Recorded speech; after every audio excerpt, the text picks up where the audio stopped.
Xəzərin sakit dalğalarının altında əsrlər boyu gizlənmiş bir qala var. Bu Səbail qalasıdır. Bəziləri ona Baylı qalası deyir. Əsrlərdir insanlar onu Şeytan qalası adlandırıb. Çünki əfsanələrə görə burada gizli xəzinələr var idi. Amma əslində bu qala Azərbaycanın ən qədim müdafiə tikililərindən biridir və bu gün Xəzər dənizinin geri çəkilməsi ilə birlikdə yenidən üzə çıxır. 1230-cu illərin əvvəllərində Şirvanşahlar dövründə Bakı sahilində möhtəşəm bir qala ucaldıldı. Qala dənizin içindən 14 bürcdən ibarət çoxbucaqlı bir müdafiə sistemi idi. Onun əsas məqsədi Bakını dənizdən qorumaq və Xəzər ticarət yollarına nəzarət etmək idi.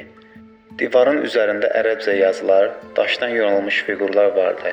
Aslan, öküz, quş, at təsvirləri, hətta üzərində Qurandan ayələr olan kitabələr də yerləşdirilmişdi. Amma Talib qalanı uzunömürlü etmədi. 1306-cı ildə baş verən güclü zəlzələ Bayıl sahilində torpaq sürüşməsinə səbəb oldu. Qala qırıldı, parçalandı və Xəzərin dalğalarının altında itib getdi. Əsrlər boyu yalnız suların altında görünən daş qalıqları insanlara xatırlatdı ki, burada bir zamanlar nəhəng bir müdafiə qalası olub. Avropa səyyahları yazırdılar ki, Bakı sahilində suyun altında divar qalaları görünür. Lakin qalanın sirri yalnız 20-ci əsrdə açılmağa başladı.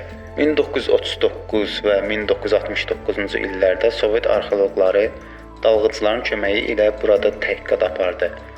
Onlar divarları ölçdülər, daş kitabələri çıxarıb muzeyə gətirdilər. Bu daşların üzərindəki yazılar bizə göstərdi ki, qala həm dini, həm də hərbi məqsədlər üçün tikilmişdi. Əfsanələr isə hələ də yaşayır. Kimisi deyir ki, qala altında gizli xəzinələr var. Kimisi düşünür ki, bu qala Bakının qədim qala divarları ilə bağlı gizli keçidlərə sahib idi.